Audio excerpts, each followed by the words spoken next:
Bienvenue à Muyuku Talk. Je suis William Muyuku et nous sommes en direct de Toronto au Canada. Aujourd'hui, nous recevons Lick Lucano.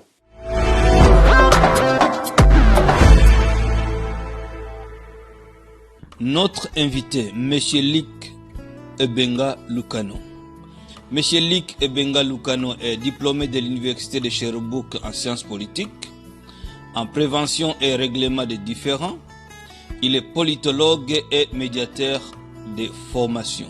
Tout en participant à la rédaction de certains articles politiques et scientifiques, il se consacre depuis plus de 15 ans à une vie volontaire tantôt au Canada avec le programme d'appui aux droits linguistiques Alternative Dispute Resolution Institute of Alberta ou au Mediation and Restorative Justice Center Edmonton. Il est président fondateur de Edmonton Society of Global Intercultural Dialogue, ESGID. Depuis 4 ans, il participe à des programmes de développement par volontariat avec les organismes canadiens comme KISO International, CUSO International, Congo-Kinshasa et CECI Unitaire Burkina Faso. Monsieur Lick Lucano participe aux différentes activités communautaires et est présent aux médias sociaux, Twitter, LinkedIn, Instagram, WhatsApp, Facebook. Monsieur Lick Lucano est marié et père. Il est complètement apolitique. Vous avez été au Congo, vous avez aussi été au Burkina Faso, oui, probablement dans d'autres pays africains, et vous avez travaillé avec les KISO et CECI. Est-ce que vous pouvez nous en parler? Oui, au Congo, j'étais effectivement avec le KISO International, c'est un organisme canadien. Et c'est avec cet organisme KISO International que j'étais au Congo pendant 2 ans. J'ai eu 2 mandats comme coopérant volontaire. Le premier mandat était avec le ministère des Plans, un organisme qu'on appelle le secrétariat national du volontariat, qui est une structure du ministère des Plans. J'ai fait un mandat. Et mon organisme a renouvelé mon mandat. Et j'ai fait un deuxième mandat au ministère de la Jeunesse, et dans ce qu'on appelle le Conseil national de la jeunesse. Et depuis avril jusqu'en décembre 2019, j'étais effectivement au Burkina Faso avec le Centre d'études et de coopération internationale et notre organisme canadien. Et là, j'ai travaillé avec la Fédération nationale des jeunes professionnels agricoles du Burkina Faso. Ok. Ouais. Ma deuxième question, c'est de savoir, vous, en tant que Canadien, une personne qui a vécu déjà au Canada pendant longtemps, vous étiez en Afrique, particulièrement au Congo, pendant un bout, dont vous avez parlé de 2 ans déjà. C'est quoi la lecture que vous feriez, au fait, de la situation politico-sociale au Congo? Normalement, je suis Canadien, effectivement, et en tant que Canadien, je ne devais pas me mêler des affaires politiques au Congo. Oui, en tant qu'observateur, oui, observer ce qui s'est passé, d'autant plus que vous savez que je suis d'origine congolaise. Oui. Donc, et la politique, c'est une passion chez moi, j'observais ce qui s'est passé. Pour un Canadien, arrivé au Congo, c'est un pays en détresse, puisque c'est un pays qui demande à ce qu'il y ait une réforme généralisée de la vie politique, de la vie sociale, des infrastructures, tout. J'ai remarqué qu'il n'y avait pas d'école à Kinshasa, puisque j'étais basé à Kinshasa. Je parle d'école puisque l'enseignement, c'est d'abord l'enseignement public. C'est plus que c'est le gouvernement qui décide de quel programme la jeunesse doit suivre pour le futur du pays. Mais j'ai remarqué que les écoles primaires et les écoles secondaires et une partie des universités, c'était des privés. Or, ces privés, dans ce contexte-là, c'était d'abord le bénéfice qui était recherché. Puisque tous ces privés, ils ne se réunissaient pas pour définir quel programme les enfants du primaire devaient suivre ou quel programme on devait suivre au secondaire. Je ne crois pas que ces gens-là se consultaient pour des programmes. Il s'agissait que quelqu'un se réveille demain, je vais créer mon école, et il lui-même définissait son programme. Or, un pays ne peut pas vivre comme ça. C'est ça mon observation. Il doit y avoir quelque part où on définit quel est le programme d'enseignement au primaire, quel est le programme d'enseignement au secondaire, quel est le programme général d'enseignement dans les universités? Ça existe au Canada, bien qu'il y ait une certaine variante selon les universités, mais on connaît qu'au Canada, on a tel programme dans telle matière. Les recherches sont orientées vers quelle matière, etc. Je n'ai pas vu ça à Kinshasa. Et c'était généralement au Congo. Ça, c'est sur le plan infrastructure. Allons par exemple sur le plan infrastructure sanitaire. Et on parle de l'hôpital, par exemple, ce que j'ai vu, l'hôpital pour enfants de Kalembelembe. C'est un désastre. L'hôpital Mama Yemo, Oui. un désastre. Clinique quinoise, c'est à démolir complètement. Wow. Il y a un autre centre vers Selembao, à côté des prisons de Makala. Tout ça, il faut démolir et reconstruire. Les seuls hôpitaux où j'ai vu, c'était l'hôpital du Cinquantenaire, qui n'est pas réellement un hôpital. C'est un centre maintenant, bon, on peut appeler ça hôpital. Il y a un bâtiment qui est repeint, mais vraiment. Il y a un hôpital que les Chinois ont construit à Anjili. C'est une bonne infrastructure. L'hôpital privé de Mutomboka est une bonne infrastructure. Mais en tout cas, sur le plan ministère de la Santé, les hôpitaux du gouvernement, tous les hôpitaux gérés par le gouvernement, c'est à refaire. Et ce n'est pas seulement ça. Les soins maintenant au niveau des soins. Si vous apprenez ce qui se passe dans des maternités, où les bonbonnes, ce qu'on appelait souvent les bombes à oxygène, manquent. Ça, je crois qu'on doit une réforme profonde dans le système sanitaire aussi. Moi, je parlais de la santé et de l'enseignement. Je crois que même les organismes qui s'occupent de la santé, comme la SANRU, il y a un organisme qu'on appelle SANRU, bon, ce qu'ils font, ils ont un bon budget là, mais je crois que c'est un budget qui sera appuyé de Land Cruiser et des motos. Mais privé ou quoi? Non, c'est un organisme des Américains. Ah, okay. Ils ont beaucoup de financement. En ce qui concerne l'approvisionnement en médicaments, non. Bon, l'autre chose, c'est que ce soit sur le plan sanitaire, que ce soit sur le plan organisation politique, que ce soit sur le plan de l'enseignement, ce que j'ai vu, c'est que quelque part, les ressources humaines, on dirait que les intelligences congolaises ont massivement démissionné. Qu'est-ce que vous voulez dire par là? L'amour de la chose publique, lorsqu'on va au pouvoir, on va au pouvoir pour construire un État, pour construire une nation. Exact, oui. On ne va pas au pouvoir puisqu'on trouve un moyen de s'enrichir. Non. Et vous voulez dire qu'au Congo, c'est un moyen de s'enrichir. Ils vont, les scandales qui sont là maintenant, on a beaucoup, je ne suis pas témoin de ça, mais on a beaucoup parlé de malversation financière à partir de Mobutu jusqu'à Kabila. J'ai constaté ça, puisque la ville de Kinshasa, c'est un chaos urbain. C'est même un chaos architectural. Oui. Wow. Bon. Et on parlait beaucoup de détournement des fonds.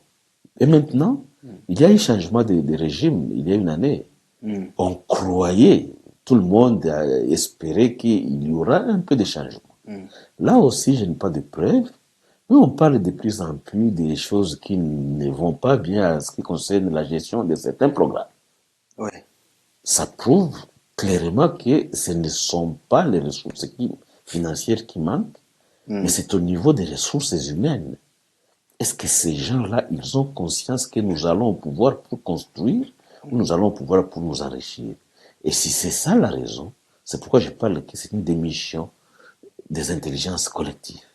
Donc, selon vous, il y aurait la chose, en fait, à suggérer, ce serait plus les changements de mentalité. Les changements de mentalité. Nous devons aller au pouvoir pour construire le pays, pour servir le peuple. Servir le peuple, c'est-à-dire construire des hôpitaux, construire des maisons, des logements communautaires, construire les routes, construire les écoles. Même ici, on construit, on investit beaucoup dans des infrastructures de loisirs. Le Congo n'est pas construit. Moi, j'ai passé 2 ans au Congo. J'ai cherché un projet. Pour lequel on peut dire que ce projet, dans 5 ans, il va servir les Congolais. Je n'ai trouvé aucun projet. Wow. Un projet qu'on peut dire qu'avec ça, le pays va faire ceci demain. Je n'en ai trouvé aucun. J'ai dit bien, je n'en ai trouvé aucun. C'est très déplorable. Je n'en ai trouvé aucun. Ouais. Tu vois, il y a un seul grand marché à Kinshasa qu'on appelle Shoprite. C'est un marché sud-africain. 90% des produits qui sont vendus là sont des produits qui viennent de l'extérieur. Je dis bien les produits alimentaires. Ce sont des produits qui viennent de l'extérieur. Donc le Congo est nourri par l'extérieur. En quelque sorte. Eh bien, vous suivez Mouyoukou Talk en direct de Toronto. Aujourd'hui, nous recevons Luc Lucano, un politicologue, un Canadien qui a eu l'occasion de rester, d'aller travailler au Congo pendant plus de 2 ans, et il nous donne son point de vue, ce qu'il a vu au fait en tant que citoyen simple. Donc citoyen simple, tu le dis bien. Oui, en tant que citoyen simple. Un observateur simple quoi. Ouais, donc et c'est ça.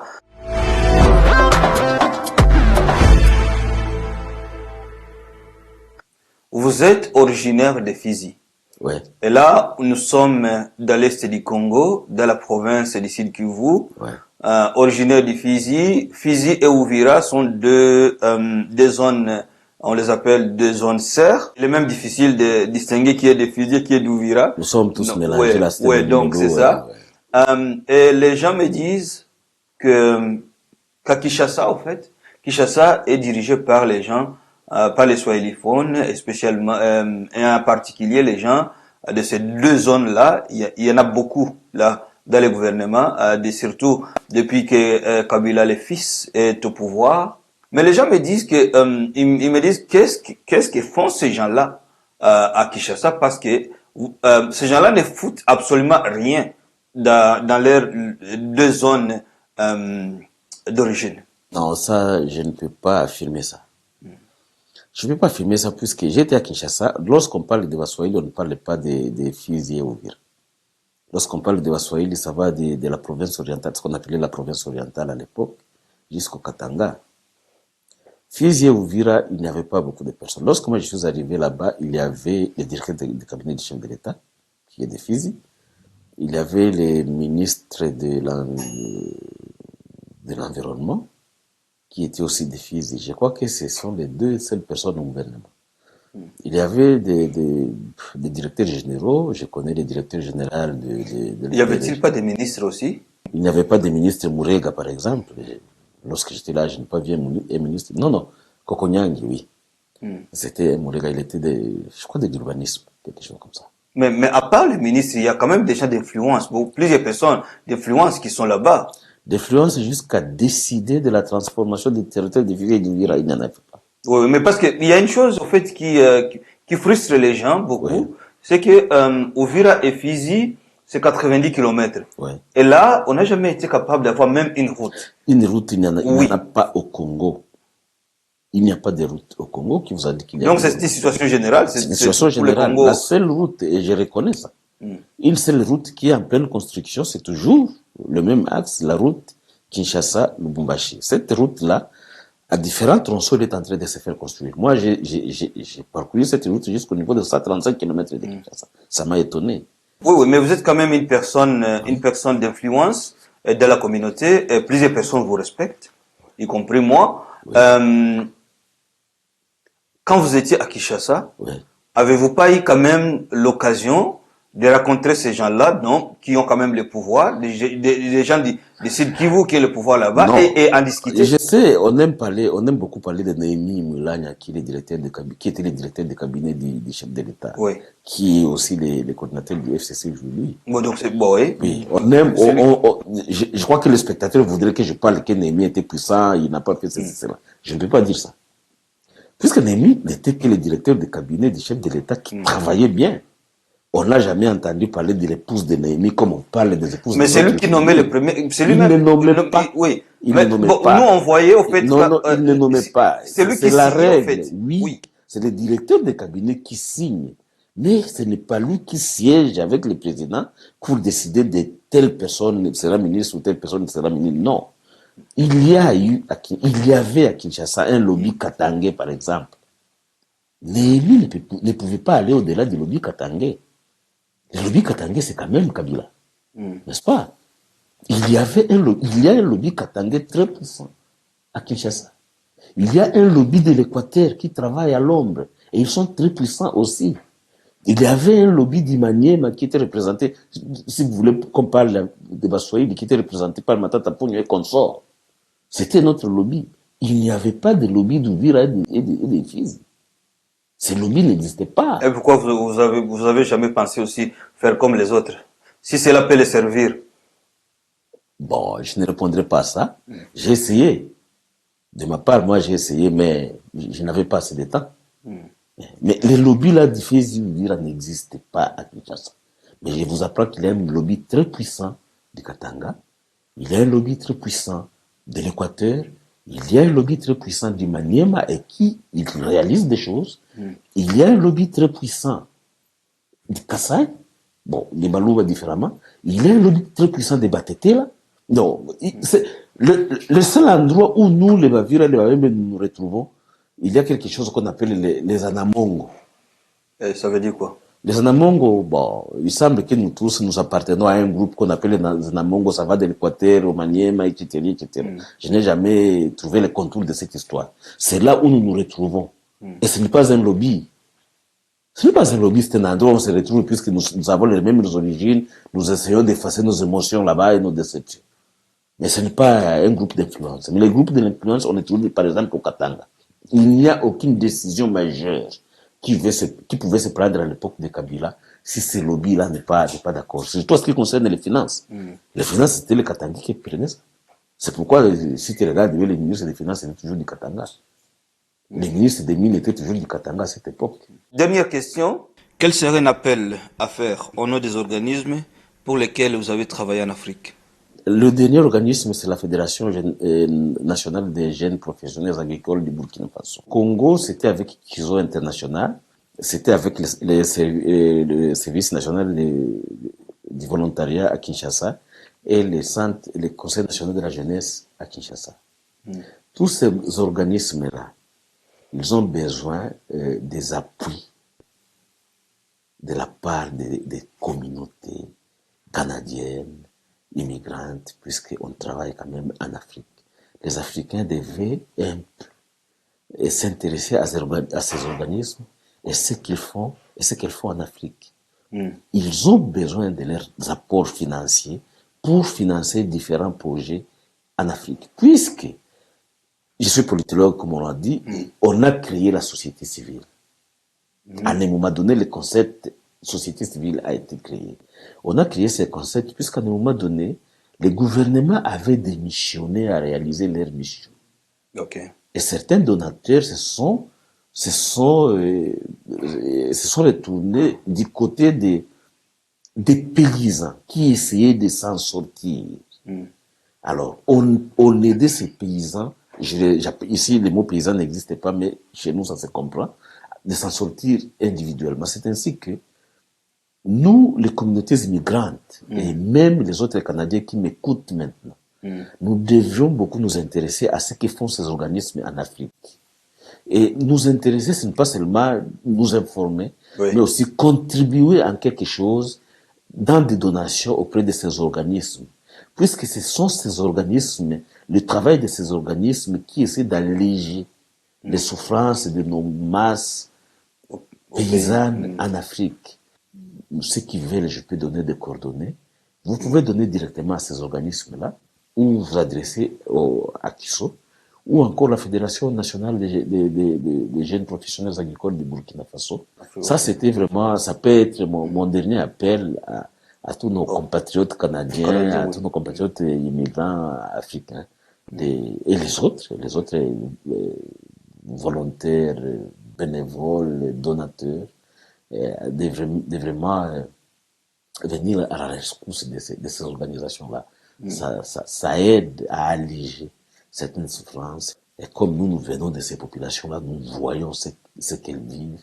Il est de notre devoir, même sans passer par le gouvernement, de toucher un peu de mettre les mains dans nos poches pour essayer de secourir ces gens-là. Si vous aviez un dernier mot, ce serait lequel? Lequel, c'est mon dernier mot d'abord, c'est un appel au peuple congolais d'aimer leur pays. C'est ça le problème que nous avons. Ce qui se passe à Kinshasa, même sur le plan des autorités que nous avons, on dirait qu'ils prévoient un cataclysme à venir et ils sont dans comme les Anglais parlaient du rush. Ils sont dans les rush, ils sont pressés de partir quelque part puisque le feu va arriver. C'est ce que j'ai constaté. On croirait que les ministres, les autres travaillent, sachant qu'il y a un feu qui arrive, faisons rapidement et partons. Non, ce n'est pas ainsi qu'on doit diriger un pays. On doit aimer ce pays et construire pour l'avenir. Ceux qui dirigent aujourd'hui, ils ne doivent pas diriger pour eux. Ils doivent diriger pour la jeunesse de demain. C'est ce que nous sommes en train de voir ici. Et je crois que le Canada est un bel exemple. Et ça m'étonne beaucoup de voir qu'il y a beaucoup. Je ne parle pas des Européens, je ne sais pas la culture des Européens, mais la culture de l'Amérique du Nord. Nous devons nous approprier ces valeurs-là de l'Amérique du Nord et les appliquer au Congo. Si on faisait ça, peut-être qu'il y aurait... Les changements ne peuvent pas venir globalement, on doit aller étape par étape. Là où je suis, j'essaie d'appliquer les changements. Ceux qui m'ont vu au ministère du Plan et au ministère de la Jeunesse, ils ont vu comment moi j'y allais. Un peu, j'ai laissé une marque là-bas. Je ne voulais pas faire honte au Canada. Bien que congolais, j'avais mes mentalités congolaises, mais j'étais canadien. Je devais laisser une marque canadienne partout où j'ai passé. Et à Kinshasa, ils peuvent témoigner de ça. Et moi, c'est un pays très bon, très riche. Nous ne pouvons pas être comme le Canada ou les États-Unis. Mais faire un budget de 10 milliards et être content de ça, non, ça, ce n'est pas le Congo. Ce n'est pas le Congo. Le Congo n'est pas un Congo de 80 milliards de dollars. Donc, il suffit qu'on aime ce pays. Je crois qu'on peut réaliser des miracles en moins de temps. Aimons le Congo, c'est un bon pays, un grand pays. Nous sommes un grand peuple, méritons ce qualificatif d'un grand peuple. Pas la médiocrité telle que nous sommes en train de la vivre ici. Merci beaucoup. Eh bien, notre invité, c'était Monsieur Luc Lucano. Je m'appelle William Mouyoukou et merci d'avoir suivi Mouyoukou Talk à partir de Toronto. Merci beaucoup. Merci, Monsieur William.